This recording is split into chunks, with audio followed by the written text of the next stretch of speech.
Close your eyes for a second.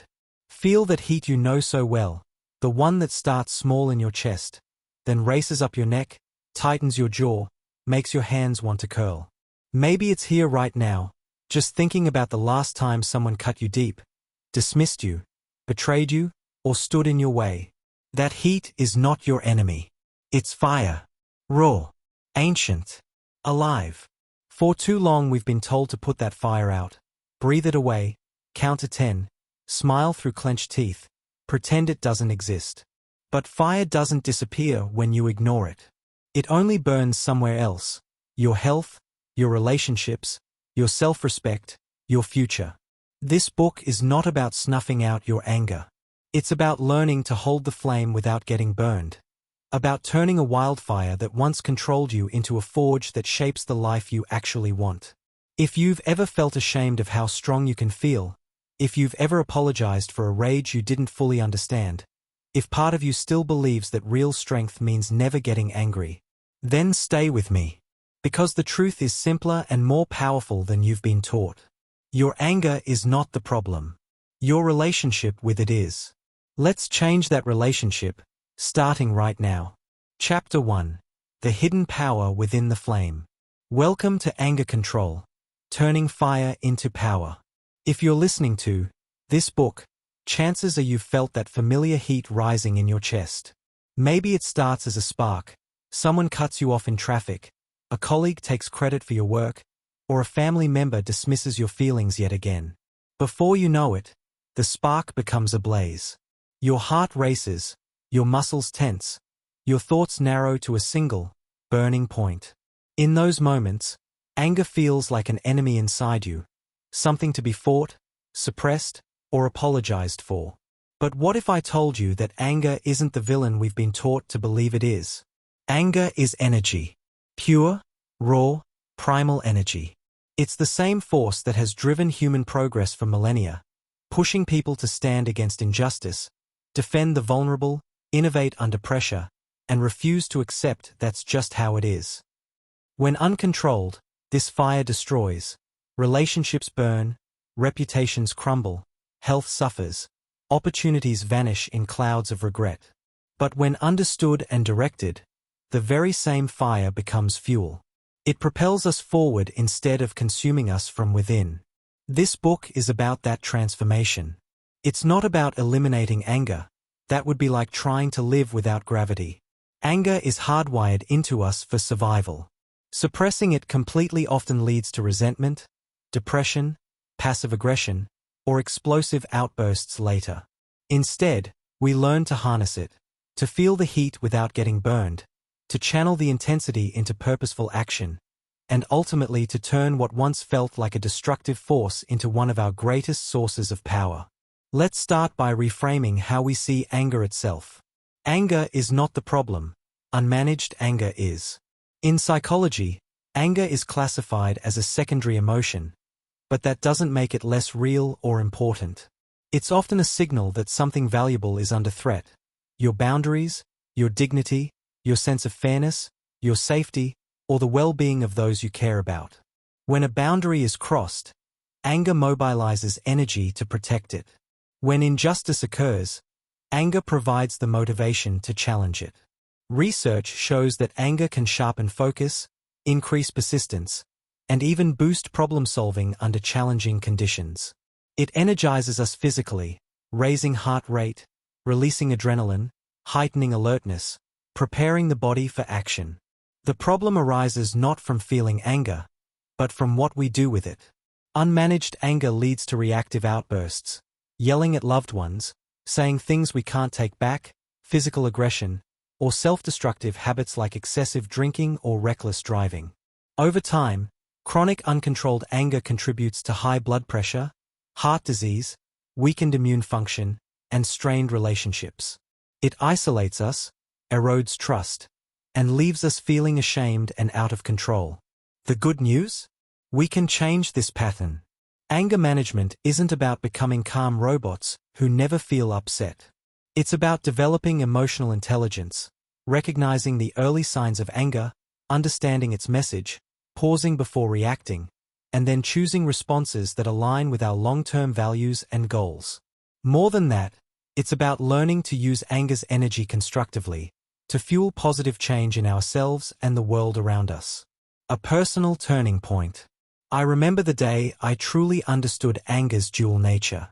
Years ago, I was in a meeting where a superior publicly undermined my contribution to a major project. The room went quiet as he credited someone else entirely. Inside, I felt a volcano erupting. My face burned, my fists clenched under the table, and a dozen sharp retorts raced through my mind. I wanted to stand up, point, and unleash every word I'd been holding back for months. Instead, I sat there silently, seething. The meeting ended, and I walked out feeling smaller than I'd ever felt. That night, the anger didn't fade, it grew. I replayed the scene over and over, each time adding more fuel. I told myself I was justified, that he was wrong, that I deserved better. But the more I ruminated, the more powerless I felt. Then something shifted. I asked myself a different question. What if this anger is trying to tell me something important? Beneath the humiliation was a clear message. My boundaries had been violated, my work wasn't being respected, and I had been tolerating it for too long. The anger wasn't the enemy. It was alerting me to a problem that needed fixing. That realization changed everything. Instead of exploding or withdrawing, I used the energy to prepare.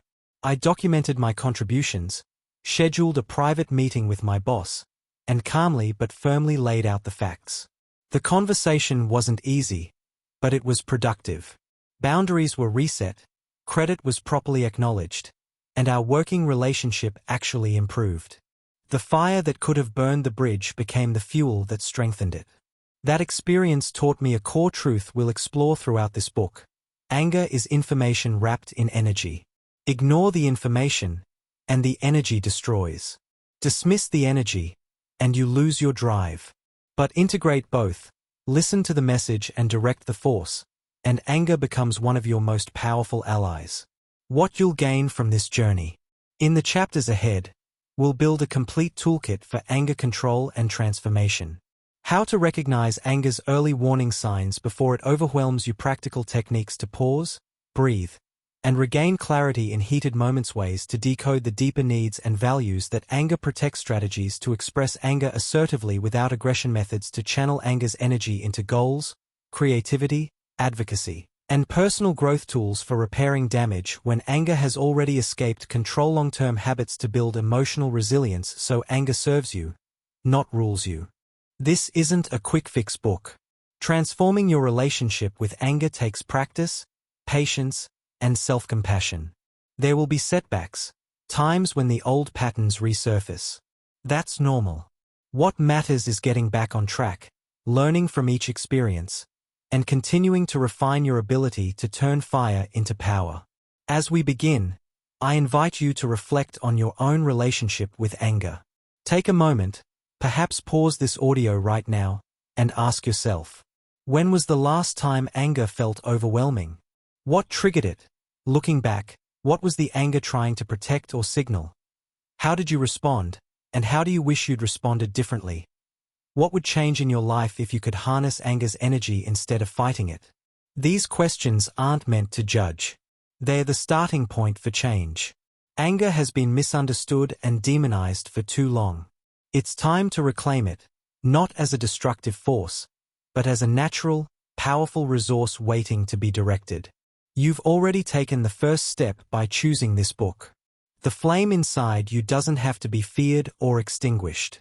With the right tools, it can become the fire that forges strength, drives purpose, and lights the way forward. Welcome to the journey of turning anger from a wildfire into controlled, purposeful power. In the next chapter, we'll dive deeper into the biology and psychology of anger, why it feels so intense, and how understanding its mechanics gives us the first real control over it. Chapter 2. The Science of the Spark, Understanding Anger's Biology and Psychology. In Chapter 1, we reframed anger from an enemy to be feared into a natural force with potential for good. Now we are going to pull back the curtain even further. To truly master anger, We need to understand what's happening inside our bodies and brains when that familiar heat begins to rise. Knowledge is the first real lever of control. When you know exactly what's occurring physiologically and psychologically, the experience stops feeling mysterious and overwhelming. It becomes predictable, and therefore manageable. Let's start with the body, because that's where anger announces itself first. The physiology of anger, your body's ancient alarm system. Anger is not a modern invention. It's one of the oldest survival programs we possess, hardwired deep in the brainstem and limbic system. When your brain registers a threat, whether it's physical danger, social rejection, injustice, or a violation of your core values, the sympathetic nervous system activates almost instantly. Here's what happens in the first few seconds. The amygdala, your brain's alarm center, detects the threat and sends an emergency signal. The hypothalamus triggers the release of stress hormones, adrenaline, epinephrine, and noradrenaline flood your bloodstream within moments. Cortisol follows shortly after, sustaining the arousal state. Physically, you experience heart rate and blood pressure spike to pump oxygen-rich blood to muscles. Breathing becomes faster and shallower. Muscles tense, especially jaw, shoulders, fists, and abdomen. Preparing for fight. Pupils dilate, sharper vision in bright light. Blood flow shifts away from digestion and toward large muscle groups. Skin may flush or feel hot as blood vessels near the surface dilate. Hands and feet may feel cold as blood is redirected from extremities. This is the famous fight or flight response. But in anger the emphasis is heavily on fight. Evolutionarily, it made perfect sense. If a rival tribe threatened your resources or your family, you needed explosive energy to defend what mattered. The same machinery still operates today when your boss belittles you in a meeting or someone cuts in line. Your body doesn't distinguish between a saber-toothed tiger and a disrespectful comment. It prepares you for battle either way. This physiological surge explains why anger feels so intense, and why it can be so hard to just calm down. You're not overreacting. Your nervous system is doing exactly what it was designed to do: mobilize massive energy in response to perceived threat. The brain's anger circuitry.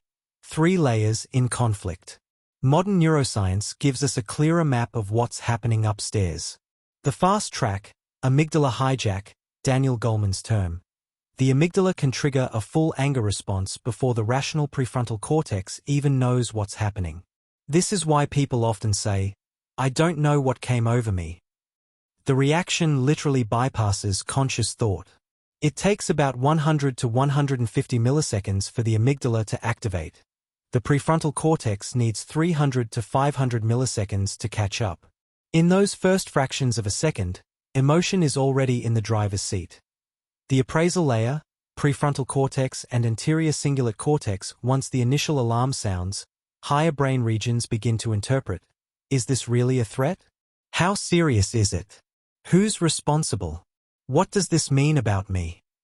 How we appraise the situation dramatically influences how long and how intensely the anger lasts.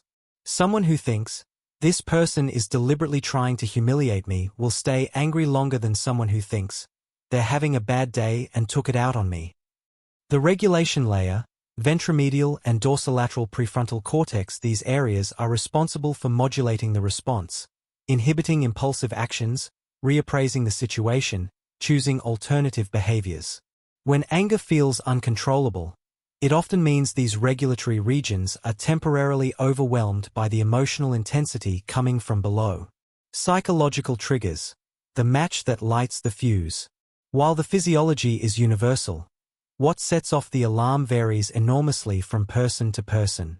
Psychologists have identified several common anger triggers. Injustice, unfairness, the most potent trigger for many people. Humans appear to have an innate sense of fairness. Violations produce strong anger even when the victim is someone else. Blocked goals. When you're trying to achieve something and someone or something stands in the way, frustration, anger. Disrespect, humiliation, attacks on dignity, status, or self-worth. Threat to attachment, rejection, abandonment, betrayal by loved ones, violation of boundaries. Someone intruding on your personal space, time, values, or autonomy. Powerlessness, feeling trapped or unable to influence a situation that matters to you. These triggers are rarely about the surface event alone. They connect to deeper personal history. A seemingly small slight, "Why didn't you text me back?" can ignite disproportionate anger if it taps into an old wound of being ignored or devalued in childhood. The feedback loops that keep anger burning. Anger is self-reinforcing in two dangerous ways. Physiological feedback loop: tense muscles send signals back to the brain saying we're in danger, more adrenaline, more tension. This is why clenching your jaw or pacing actually makes anger worse rather than releasing it. Cognitive feedback loop, ruminative anger. You keep replaying the offense, adding commentary. "They always do this. I should have said. I'll never let this happen again." Each replay reactivates the physiological response, creating a cycle that can last hours, days, or even years if it becomes chronic resentment. Breaking these loops is one of the central skills we'll develop in later chapters. Individual differences. Why some people explode and others implode. Not everyone expresses anger the same way. Researchers identify three main styles: externalized, hot, anger; loud, aggressive, confrontational; quick to rise, quick to dissipate, if no grudges are held; internalized, cold, anger, suppressed, turned inward. Often leads to depression, passive aggression, or somatic complaints, headaches, stomach issues. Low anger reactors, people with high emotional regulation skills or lower baseline reactivity. They still feel anger but rarely reach the boiling point.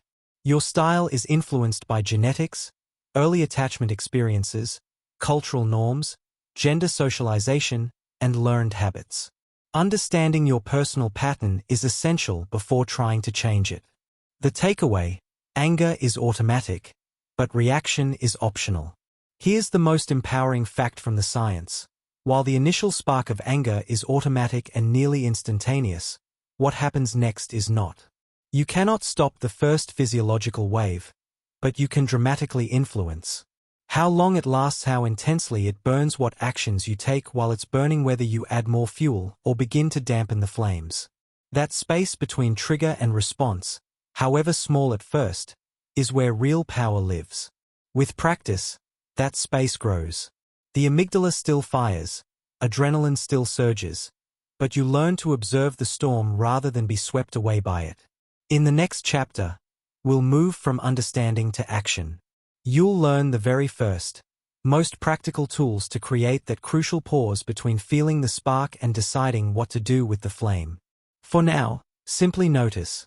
The next time anger begins to rise, see if you can name the physical sensations as they happen. Heart pounding, shoulders rising, jaw tightening, breathing shallow. Just naming them, without judgment, begins to shift the experience from "I am angry" to "anger is happening in my body right now." In Chapter 3, we'll build your first real toolkit, the stop technique and other immediate interventions that create space between impulse and action. Chapter 3, creating the pause, the stop technique and first-line defenses. By now you understand that anger is a biological alarm system with deep evolutionary roots, and that the first rush of heat is automatic. Your amygdala doesn't ask permission before sounding the siren. The great news is that automatic doesn't mean unstoppable. Between the spark and the explosion there is always a moment, however brief, where choice becomes possible. This chapter is about learning to find, widen, and use that moment effectively. We begin with one of the simplest, most powerful, and most widely taught anger management techniques in the world, the stop method. 4 small letters that, when practiced consistently, can transform reactive outbursts into deliberate responses. The stop technique, your emergency brake. S. Stop the instant you notice the first signs of anger rising. Heart quickening, shoulders tightening, voice starting to rise, thoughts accelerating. Say the word stop to yourself, out loud if you're alone. This single word interrupts the automatic escalation. It's not about suppressing the feeling. It's about hitting the pause button on your behavior while the feeling is still manageable. Many people skip this step because it feels too simple. They think, "I need something stronger." But simplicity is its strength. The more complex the technique, the less likely you are to use it when adrenaline is surging. Stop is short, memorable, and immediate. T. Take a breath. Take at least one slow, deep breath, preferably through the nose and out through the mouth. Even better, do the physiological sigh, double inhale through the nose, long exhale through the mouth. This simple action directly signals the parasympathetic nervous system to begin calming the body. Why breath? Because breathing is the only autonomic function you can consciously control in real time. When you lengthen the exhale, you activate the vagus nerve, which lowers heart rate, reduces blood pressure, and decreases the intensity of the fight response. You're literally telling your body, the saber-tooth isn't here anymore. Stand down. Oh! Observe now. Step back and observe three things without judgment. What is happening in your body right now? Tight chest? Clenched fists? Hot face? What thoughts are racing through your mind? Write them down mentally. They're disrespecting me. This is unfair. I can't let this slide. What emotion is actually present? Sometimes what we label anger is covering hurt, fear, shame, or powerlessness. This observation step is crucial because it moves you from being angry to noticing anger. There is a world of difference between I am furious and anger is present in me right now. The first fuses you with the emotion, the second creates distance. P. Proceed with purpose. Only now do you decide what to do next, and you do it with intention rather than reaction. Ask yourself one powerful question. What response right now would serve my long-term goals and values?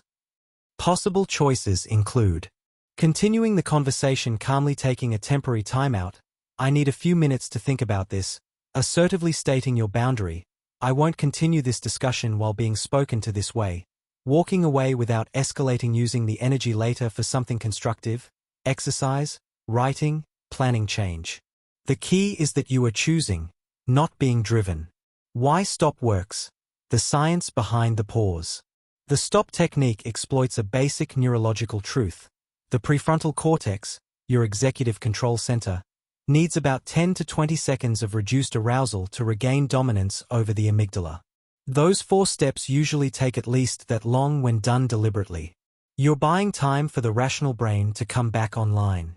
Studies on brief mindfulness and breathing interventions show that even 30 to 60 seconds of focused attention on breath can reduce amygdala activation and increase activity in the prefrontal regions responsible for emotion regulation. In other words, STOP isn't just a cute acronym.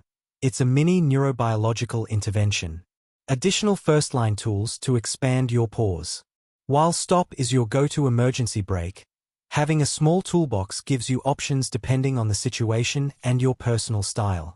Physical reset: step outside or into another room. Change of environment disrupts rumination. Splash cold water on your face or wrists. Activates the mammalian diving reflex, rapidly lowering heart rate. Tense and release muscle groups. Progressive muscle relaxation in fast forward. Clench fists for 5 seconds. Release. Repeat with shoulders, jaw, etc. Counting backwards: count backwards slowly from 20 to 1. This occupies working memory and gives the prefrontal cortex something neutral to focus on. Neutral labeling: silently name the emotion. This is anger. This is frustration. Research shows that affect labeling reduces amygdala activity within seconds. The 10-second rule before speaking: when angry, silently count to 10. This was good advice when you were 5 and it's still excellent advice now. Change posture: stand up straight, open your chest, drop your shoulders, uncross your arms. Power poses and open body language signal safety to the nervous system and reduce threat perception. Common challenges and how to handle them. Challenge 1. I don't notice I'm angry until I'm already yelling. Solution: train your early warning system. For the next week, do a 3 times a day body scan. Close your eyes, scan from head to toes, and rate anger frustration on a 0 to 10 scale. You'll start recognizing the 2 tense moments before they become 8 tenths. Challenge 2. I forget to stop in the heat of the moment. Solution: create environmental cues. Put a small red dot on your phone case. Wear a bracelet. or set a phone wallpaper that says stop. These act as visual triggers to remember the technique. Challenge 3. It feels weak to pause instead of fighting back. Solution: reframe. Pausing is not weakness, it's tactical. The greatest warriors know when to advance and when to withdraw to strike more effectively later. True power is self-mastery, not impulse. Practice assignment: the daily stop drill. To make stop automatic, practice it deliberately even when you're not angry. 3 times a day, for 1 minute, run through the full stop sequence, even if anger is at 0. Each evening, recall one mildly irritating moment from the day and mentally rehearse how you would have used stop if the anger had escalated. Keep a small stop journal for the first 2 weeks. Note every time you successfully use the technique, even if only partially. After 2 weeks of consistent practice, you'll notice the pause arriving faster and lasting longer. What once felt like an instantaneous reaction starts to feel like a choice. The bigger picture. The stop technique is not the end of anger transformation, it's the beginning. It gives you the breathing room to move from reaction to response. In the chapters ahead, we'll learn how to decode what the anger is actually trying to protect, how to express it assertively without aggression, and how to channel its energy into positive action and personal growth. But none of those advanced skills are possible until you can reliably create the pause. So right now, as you listen, take 10 seconds. Inhale deeply. Exhale slowly. Say to yourself, I have the power to stop, breathe, observe, and choose. That small act of intention is the foundation of everything that follows. In Chapter 4, we'll go deeper. What is your anger really trying to tell you? We'll explore the hidden messages beneath the heat, and how listening to them can turn a painful emotion into a powerful guide. Chapter 4. Decoding the message. What your anger is really trying to tell you. You now have your emergency brake. The stop technique gives you that precious pause between feeling the heat and deciding what to do with it. That pause is essential, but it's only half the equation. If you stop the reaction without understanding what started the fire in the first place, you're left with frustration that has nowhere to go. The flame keeps smoldering, waiting for the next trigger. This chapter changes that. We move from managing the surface explosion to listening to the deeper message anger carries. When you learn to decode what anger is actually protecting or demanding, it stops being a chaotic force and starts becoming one of the clearest guides you have to your values, needs, and boundaries. Anger as a secondary emotion with a primary purpose. Psychologists often describe anger as a secondary emotion. That doesn't mean it's less important or less real. It means anger usually sits on top of something more vulnerable. Beneath the heat is almost always a primary feeling or need that feels threatened. Hurt: you don't care about me. Fear: I'm going to lose something important. Shame: I'm not good enough, worthy. Powerlessness: I have no control here. Disrespect: my dignity is being attacked. Injustice: this is fundamentally unfair. Anger arrives like a bodyguard. Its job is to mobilize energy to protect whatever is feeling endangered. When we only focus on getting rid of the anger, we ignore the person it's trying to defend. That's why suppressed anger so often returns stronger, or turns inward as depression, resentment, or self-criticism. The turning point in anger mastery comes when you shift from asking, how do I make this anger go away, to what is this anger trying to protect? The core questions that unlock the message. When you've used stop and created a moment of breathing space, ask yourself these 4 questions in sequence. They form a reliable decoding process. What just happened that I didn't like? Describe the trigger factually, without interpretation. My partner interrupted me 3 times during dinner. The client canceled the project after I'd already invested 40 hours. Stick to observable events. What did that event make me think or believe about myself, the other person, or the situation? This is where the real story lives. Common underlying beliefs include: I'm not respected, valued, important. People always take advantage of me. I can never get what I need. I'm powerless, invisible, weak. The world, other people are unfair, cruel, untrustworthy. What primary feeling is underneath the anger? Name it precisely. Is it sadness? Fear of abandonment? Embarrassment? Feeling small? Hurt over being dismissed? Loneliness? The more specific you get, the more the anger's intensity often decreases, because you're finally addressing the wound instead of just fighting the bodyguard. What need or value is being threatened, and what would restore balance? Every anger episode points to a core need or deeply held value. Need for respect, value. Dignity, need for fairness, value. Justice, need for safety, value. Security, need for connection, value. Belonging, need for autonomy, value. Freedom, need for recognition, value. Contribution. Once you identify the threatened value or unmet need, you can move from reaction, how dare they, to purposeful action. How can I protect or restore this value in a way that aligns with who I want to be? Real-life examples of decoding. Example 1. Road rage trigger. Someone cuts you off in traffic. Surface anger. Idiot. Learn to drive. Decoded. Belief. People are selfish and don't care if they hurt others. Primary feeling. Fear of being vulnerable on the road, plus indignation at being treated as invisible. Threatened value. Safety plus respect. Purposeful response. Slow down. Increase following distance. Remind yourself that one driver's behavior doesn't represent everyone. And use the adrenaline surge to focus on defensive driving instead of chasing them down. Example 2. Workplace frustration trigger. Boss takes credit for your idea in the team meeting. Surface anger. Silent fuming. Later explosive rant to a coworker. Decoded. Belief. My contributions don't matter. I'm replaceable. Primary feeling. Hurt plus shame, threatened value. Recognition plus fairness. Purposeful response.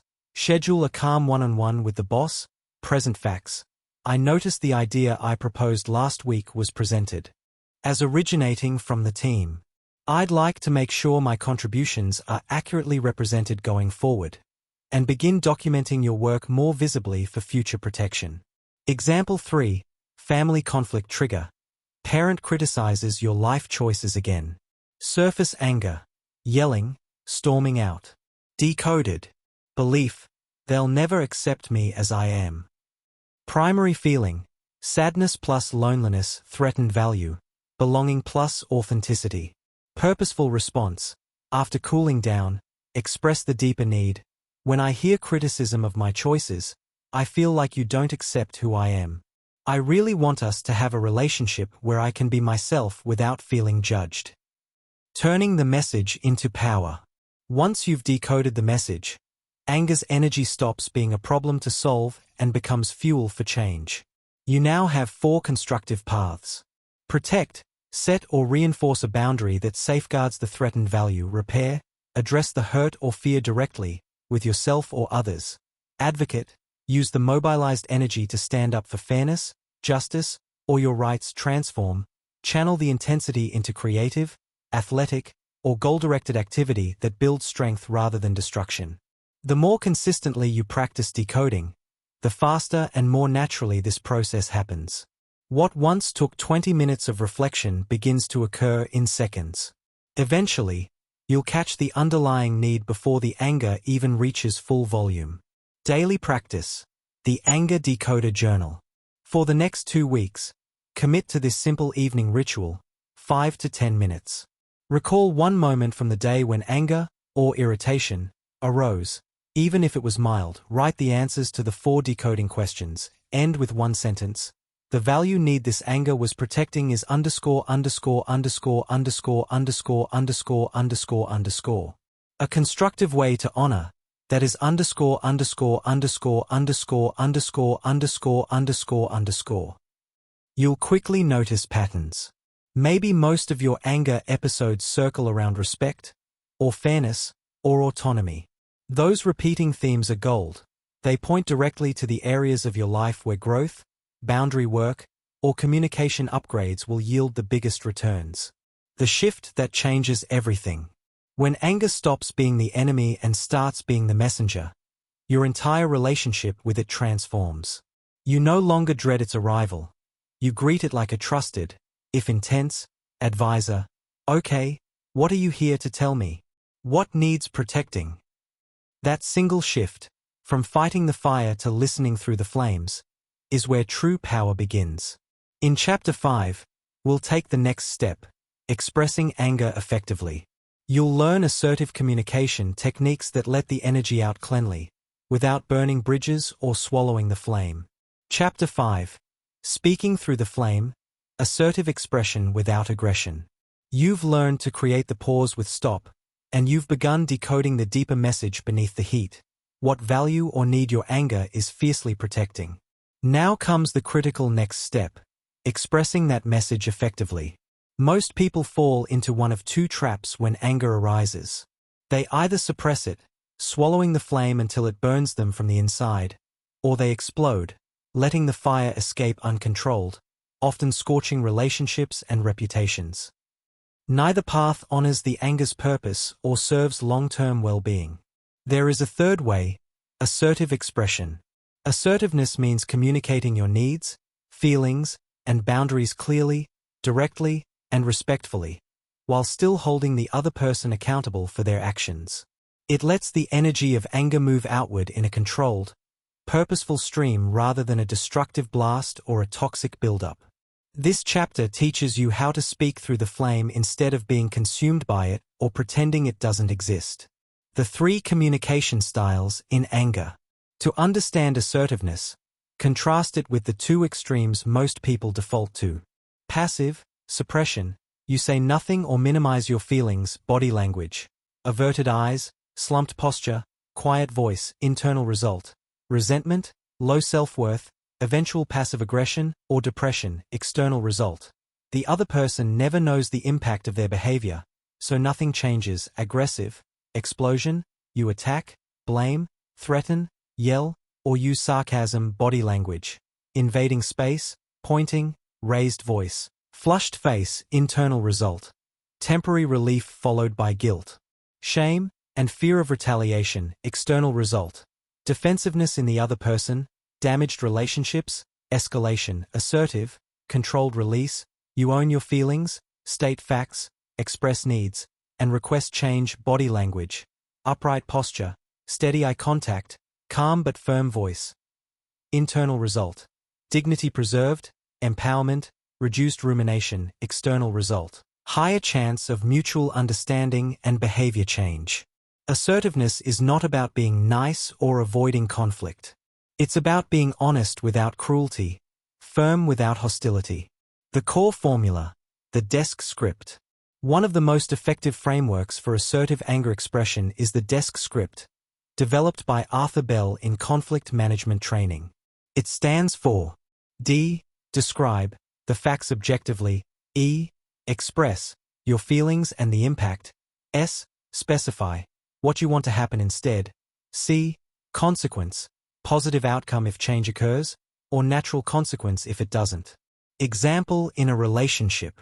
Passive version, says nothing, then sulks. Aggressive version, you're always so selfish. You never think about anyone else. Assertive version, desk. Describe, when we were at dinner last night, you answered your phone 3 times during our conversation and scrolled through messages while I was speaking. Express, I felt dismissed and unimportant, and it hurt because I was trying to share something meaningful with you. Specify, in the future, I'd like us to put phones away during meals so we can really connect. Consequence, when we give each other that focused time, I feel much closer to you, and our conversations are so much more satisfying. Notice how this version owns the speaker's experience, I felt, without attacking the other person's character, you're selfish. It also focuses on behavior that can be changed rather than vague judgments. Key principles for assertive delivery. Use I statements. Replace you always with I feel, or when behavior happens, I experience. This reduces defensiveness because you're describing your internal reality, not diagnosing theirs. Stay factual in the describe step. Avoid loaded words, rude, disrespectful, stupid. Stick to observable actions. You raised your voice and interrupted me 3 times.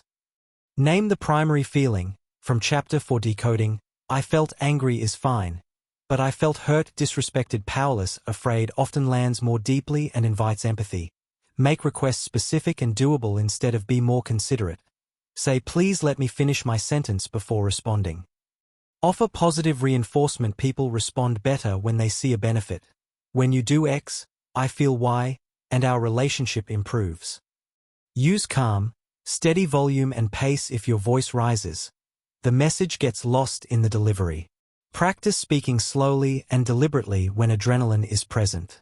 Handling pushback and escalation. The other person won't always respond perfectly. Common reactions include defensiveness, you're too sensitive. Response, I'm sharing how this affects me. I'd like to hear your perspective too. Counterattack, well, you did the same thing last week. Response, that may be true, and we can talk about that separately. Right now, I'm asking about this specific situation. Dismissal, you're making a big deal out of nothing. Response, it may seem small to you, but it matters to me, and I'd like us to address it. If they refuse to engage or escalate, you have the right to set a boundary. I can see this is getting heated. I'm going to take a few minutes to cool down, and then I'd like to continue this conversation when we can both speak calmly. Walking away is not weakness. It's protecting the conversation from destruction. Practice scenarios. Coworker repeatedly takes credit for your ideas. Desk. In yesterday's meeting, the strategy one suggested last week was presented as coming from the team. I felt overlooked and undervalued because I put significant work into developing it. Going forward, I'd appreciate it if my contributions were attributed to me directly. When that happens, I feel respected and motivated to keep sharing ideas. Partner forgets important date again. Desk. This is the third time this year you've forgotten our anniversary plans despite me reminding you. I feel unimportant and lonely when that happens. I need us to set a shared calendar reminder for key dates. When we both honor those commitments, I feel secure and loved in our relationship. Friend consistently arrives late. Desk. When we plan to meet at 7 and you arrive at 7:45 without notice, I feel disrespected and anxious about whether you'll show up. In the future, please text me if you're running more than 10 minutes late. When you do, I feel valued and our time together is more enjoyable. Building the habit. Daily micro-practice. For the next week, identify one low-stakes situation each day where you felt irritation, traffic, service delay, minor family annoyance. Mentally rehearse a full desk statement. Once comfortable, deliver at least 3 assertive statements in real time. Start small, customer service call, family chore request. After each, note, what worked? What felt difficult? How did the other person respond? Over time, the words become natural. The fire still rises, but instead of burning everything down or being choked out, it becomes a controlled torch, illuminating your needs and guiding change. The deeper reward. When you express anger assertively, something profound happens. You reclaim dignity. You stop betraying yourself by staying silent, and you stop betraying others by attacking them. The energy of anger is finally used for its true purpose, protecting what matters most without unnecessary destruction.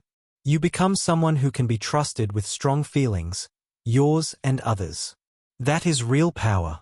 In Chapter 6, we'll explore how to channel anger's raw energy into constructive action, turning frustration into fuel for goals, creativity, advocacy, and personal transformation. Chapter 6. Channeling the Flame, Turning Anger's Energy into Constructive Power. OUVE built a strong foundation. You can now pause before reacting, decode the deeper message anger carries, and express it assertively when needed. These skills prevent the fire from burning everything down. But there's still untapped potential. Anger doesn't just want to be managed or communicated. It wants to move. It is raw, primal energy looking for direction. This chapter is about giving that energy a worthy destination. Instead of letting anger dissipate into rumination, leak out as passive aggression, or explode as regret, we learn to channel it deliberately into action that builds, creates, protects, and transforms. When anger becomes fuel rather than a flare-up, you stop surviving it and start using it to thrive. Why anger is such potent fuel? Anger is one of the most mobilizing emotions we possess. Physiologically, it floods the system with adrenaline and noradrenaline, sharpens focus, increases persistence, raises pain tolerance, and energizes large muscle groups. Psychologically, it reduces inhibition around risk-taking and strengthens determination. Studies show that people in an angry state, compared to neutral or sad, perform better on tasks requiring stamina, confront difficult conversations more directly, and persist longer when obstacles appear. In short, anger is rocket fuel. The only question is where you point the rocket. 4 powerful channels for anger energy. Here are the most effective, research-supported ways to redirect anger's intensity into constructive outcomes. Physical channeling, movement as release and redirection. The fastest way to metabolize excess adrenaline is through intense physical activity. When anger surges, your body is literally primed for action. Don't waste it sitting still. High-intensity interval training, HIIT, running, boxing, weightlifting, martial arts, or even a brisk power walk. Scream into a pillow, punch a heavy bag, or do push-ups until the wave passes. Bonus: post-exercise endorphin release often leaves you calmer and clearer-headed than before the anger arrived. Many people report that after a hard workout fueled by anger, solutions to the original problem appear more obvious. The body burns off the emergency energy so the mind can think strategically. Goal-directed channeling, turning frustration into drive. Use anger as rocket fuel for stalled ambitions. When blocked goals trigger anger, I can't get ahead no matter how hard I try. Channel that mobilized energy into relentless forward motion. Write the angriest, most unfiltered version of your frustration, then convert each complaint into a concrete action step. Example: anger at being underpaid, update resume, research salary data, schedule informational interviews, negotiate raise. Anger at systemic unfairness, research advocacy groups, register to vote, start a petition, volunteer. The key is specificity.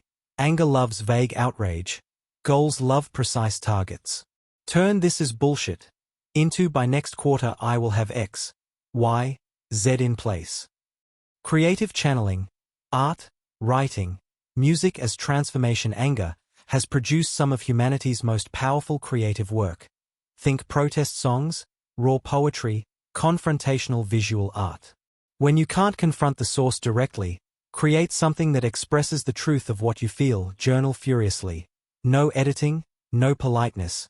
Just let the heat pour onto the page. Later, mine it for insights. Write a letter you'll never send, then burn it, delete it, or keep it private.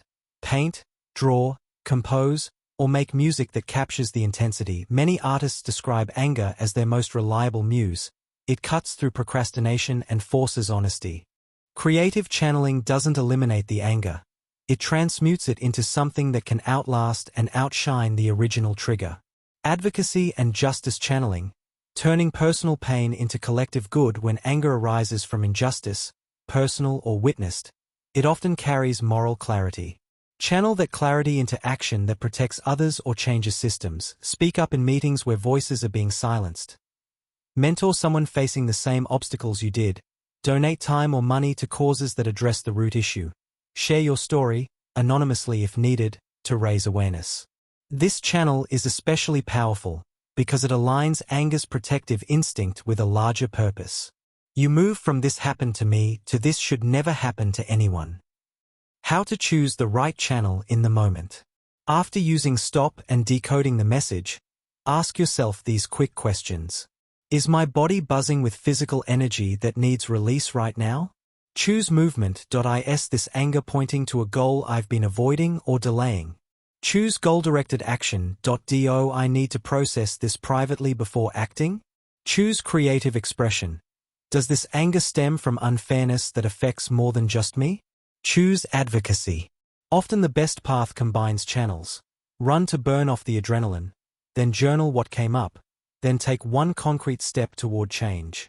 Real-life examples of channeling. A woman furious at workplace sexism channeled her anger into starting a women's leadership network in her company. The network grew, policies changed, and her career advanced. A man enraged by his father's emotional absence used the anger to become an exceptionally present father to his own children. Today, an employee repeatedly overlooked for promotion turned frustration into a side business that eventually replaced the day job entirely. A teenager angry about climate inaction channeled it into organizing school strikes and local cleanup campaigns. In each case, the anger didn't disappear. It was redirected into something larger than the original wound. Long-term habit. The anger-to-action ritual. Build this simple daily, weekly practice. At the end of each day, or when anger arises, note one anger trigger, decode it quickly. What need value is threatened? Choose one channel and take at least one small action within 24 hours. 10-minute intense movement, 1 goal-oriented task, 15 minutes of expressive writing, art, 1 advocacy step. Email, call, share, donate, track the outcome over time. You'll see patterns. Certain triggers respond best to certain channels. Over weeks and months, anger stops feeling like an intruder and starts feeling like an internal coach, pushing you toward the things that matter most. The ultimate transformation. When you consistently channel anger instead of fighting or suppressing it, something remarkable happens. You stop being afraid of strong emotions. You begin to trust that even the most intense feelings can be put to work rather than feared. You develop what researchers call emotional agility, the ability to feel everything fully and still act in alignment with your values. Anger is no longer something that happens to you. It becomes something you use. You've turned the wildfire into a forge. The heat that once threatened to destroy is now the temperature at which real strength is shaped.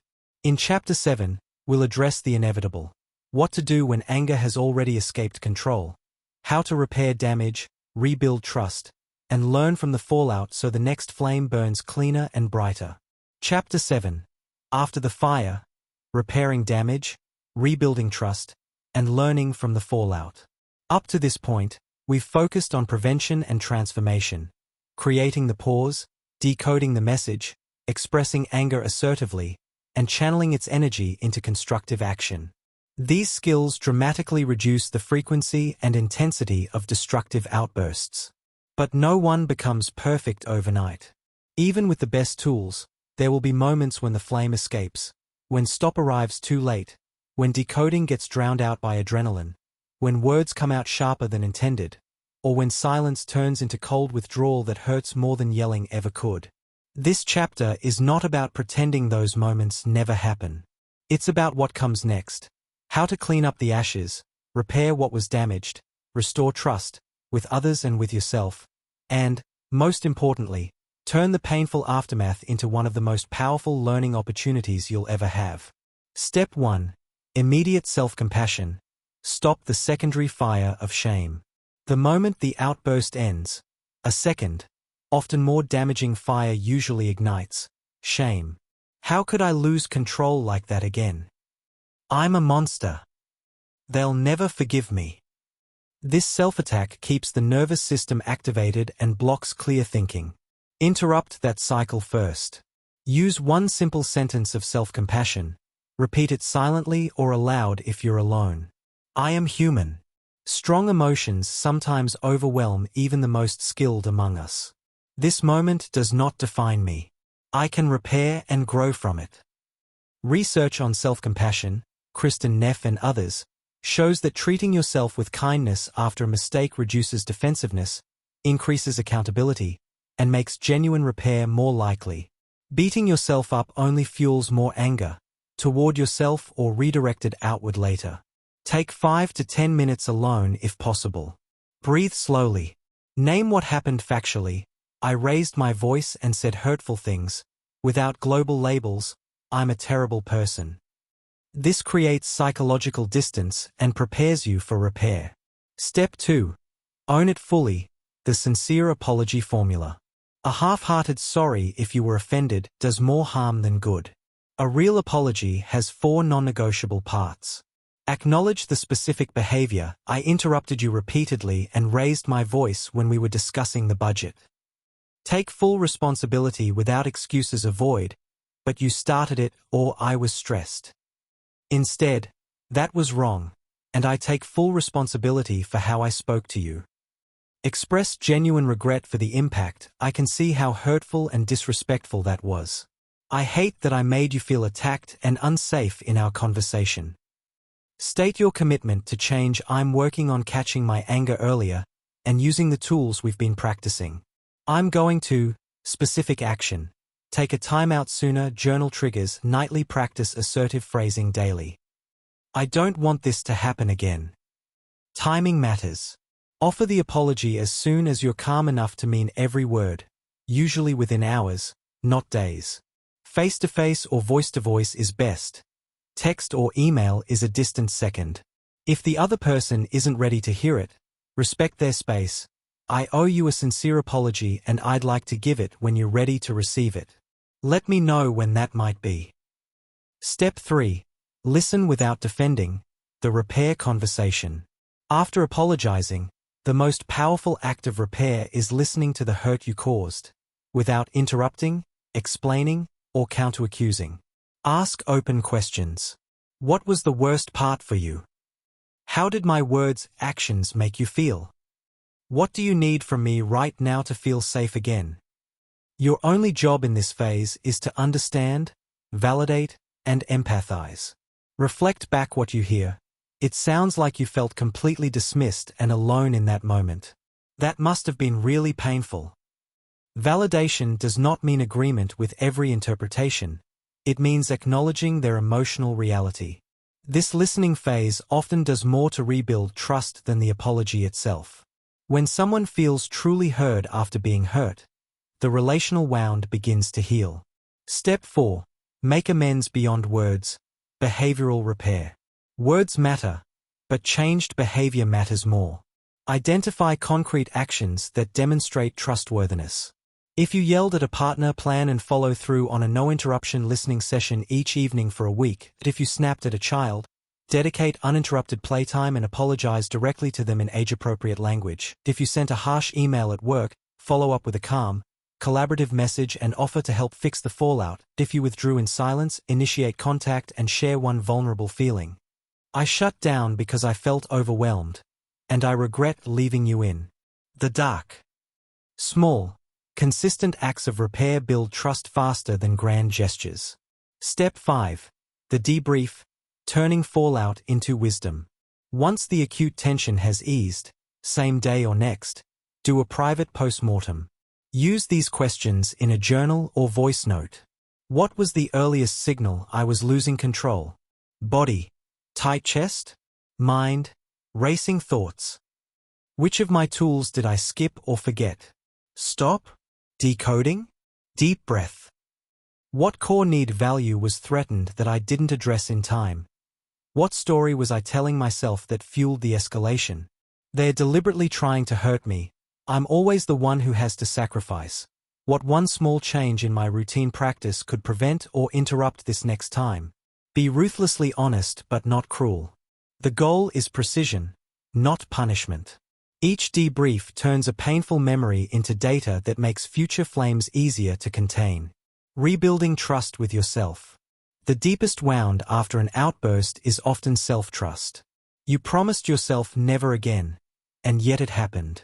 Rebuild that trust the same way you rebuild it with others, through consistent, small actions. Celebrate every time you successfully use stop, even if anger still felt intense. Track clean days, weeks in a simple streak calendar. When you do slip, respond with repair instead of despair. That consistency proves to your inner self that you are reliable. Over time, self-trust becomes the bedrock of emotional resilience. You know you can feel the fire, contain it most of the time, and repair it when you don't. The hidden gift of the fallout. Paradoxically, the moments when anger escapes often become the most powerful catalysts for growth. They reveal blind spots that calm reflection misses. They force you to practice repair skills you might otherwise avoid. They humble you, deepen empathy, and remind you that everyone, struggles with strong emotions. When handled with courage and care, each failure becomes evidence of progress. I used to explode and walk away for days. Now I explode, but I return within hours with a real apology and a plan. That's growth. You are not broken because you still get angry. You are becoming stronger because you refuse to let those moments define you. In Chapter 8, we'll look at the long game, building daily habits and lifestyle supports that make anger work for you automatically rather than against you. We'll explore sleep, exercise, nutrition, boundaries, and mindfulness practices that lower baseline reactivity and increase emotional capacity. Chapter 8. The Long Game, Daily Habits that Keep the Fire in the Forge. By now you have a complete toolkit. The pause button, stop, the decoder ring for anger's hidden messages, the assertive voice that speaks truth without destruction, the channels that turn heat into forward motion, and the repair protocol that cleans up when things go sideways. These are powerful, battle-tested skills. But skills alone are not enough for lasting change. Mastery comes from making them second nature, and that only happens through consistent, daily habits that lower your baseline reactivity while raising your emotional capacity. This chapter is about the long game, the quiet, unglamorous routines that prevent small sparks from becoming wildfires and make the tools you've learned feel almost automatic. Think of it as anger-proofing your life from the inside out. 1. Sleep. The foundation of emotional regulation. Nothing sabotages anger control faster than sleep deprivation. When you're sleep-deprived, the prefrontal cortex, your rational brake system, loses efficiency while the amygdala, your alarm center, becomes hyperreactive. Studies show that even one night of poor sleep increases anger and aggression the next day by 60 to 80% in response to mild frustration. Chronic short sleep rewires the brain toward irritability and impulsivity. Target: 7 to 9 hours of quality sleep every night. Practical habits.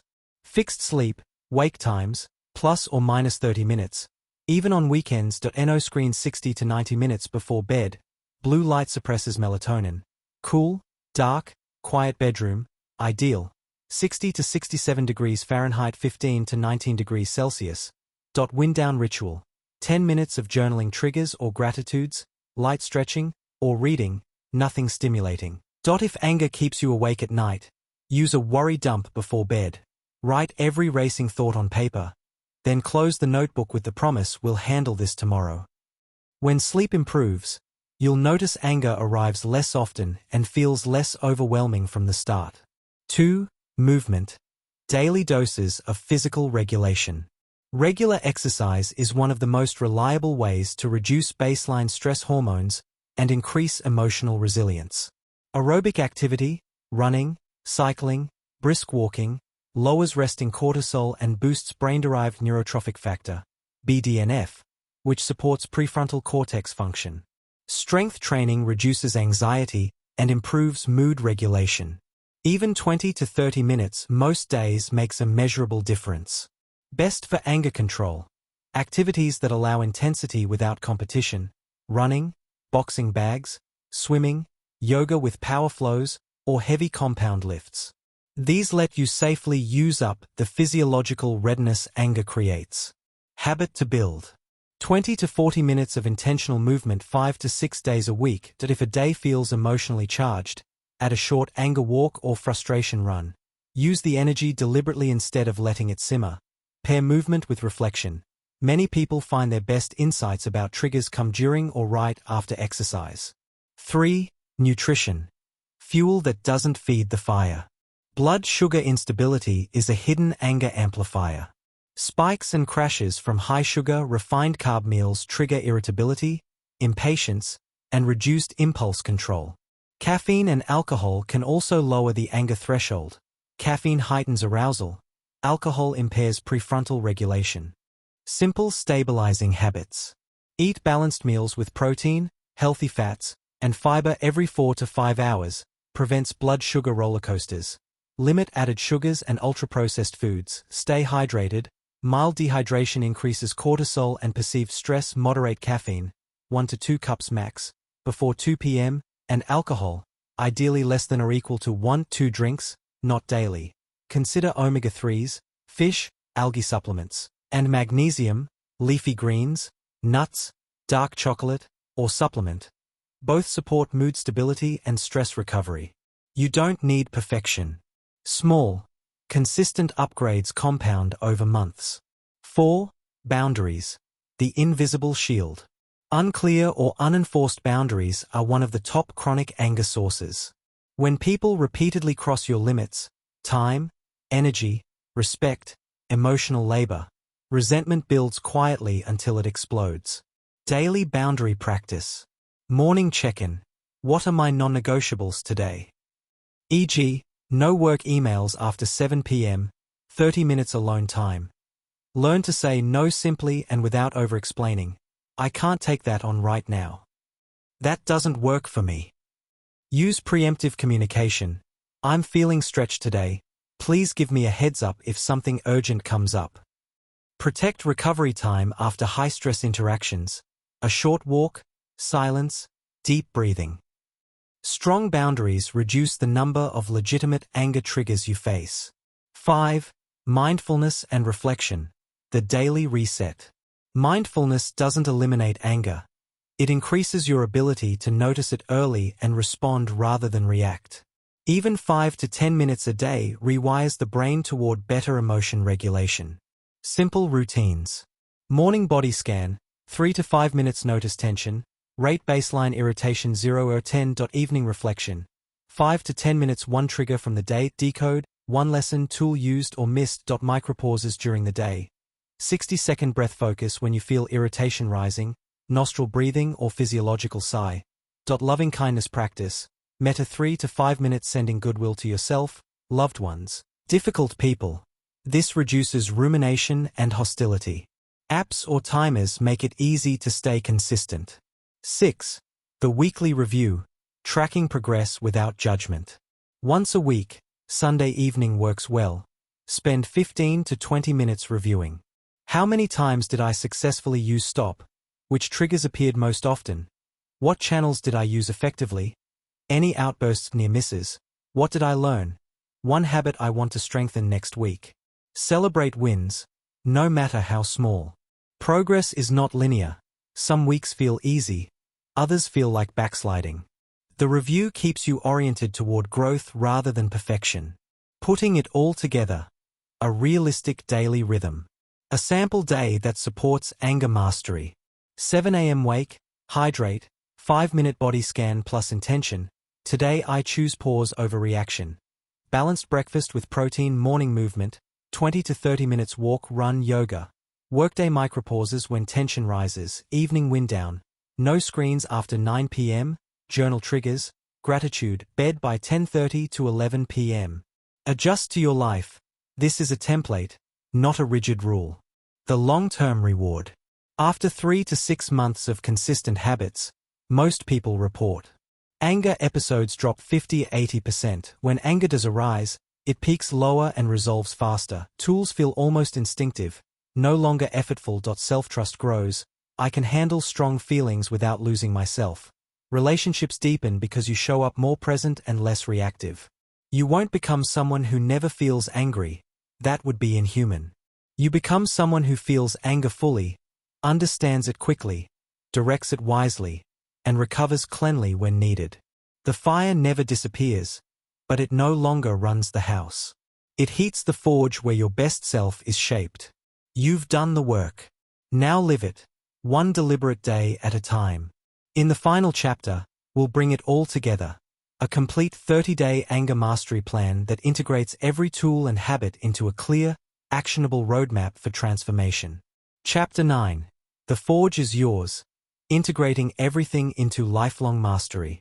If you've journeyed with me through the previous 8 chapters, you now possess a complete system, not just a collection of tips, but an integrated framework for relating to one of the most powerful and misunderstood forces in human experience. You know how to pause before the spark becomes a blaze, how to listen to the message beneath the heat, how to speak it with clarity and respect, how to channel its energy into creation rather than destruction, how to repair when things go wrong, and how to build daily habits that make mastery sustainable. This final chapter is not about learning something new. It is about weaving everything together into a coherent, living practice that becomes part of who you are. We will create a clear 30-day integration plan, explore what long-term mastery really looks like, address the most common long-haul challenges, and leave you with a vision of anger transformed from a feared intruder into a trusted ally. The 30-day Anger Mastery Integration Plan. This plan combines every major tool and habit we've covered. It is deliberately paced. The first 10 days focus on awareness and containment, the second 10 on expression and channeling, and the final 10 on repair, habit building, and refinement. Commit to doing at least 80% of the daily actions.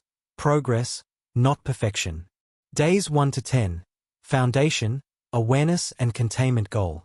Make the pause automatic and recognize anger's early signals. Daily minimum. Morning, 3-minute body scan plus set 1 intention. Today I will notice anger at 3/10 before it reaches 7/10. Point 3 times during the day. 60-second stop rehearsal, even when calm. When anger arises, any intensity you stop, name physical sensations out loud or in writing. Heart racing, jaw tight, thoughts racing. Evening, 5-minute journal, 1 trigger, if any. What body signal appeared first? Which part of stop I used or missed? Movement. 20+ minutes most days. Walk, run, weights, use any. Emerging anger energy here. Sleep. Protect bedtime routine. No screens 60 minutes before. Days 11 to 20. Expression and channeling goal. Move from containment to purposeful use. Daily minimum. Continue morning scan plus intention. When anger arises, stop, quick decode. What need value is threatened. Choose one path. A. Assertive expression. Practice desk script mentally or in low-stakes situations.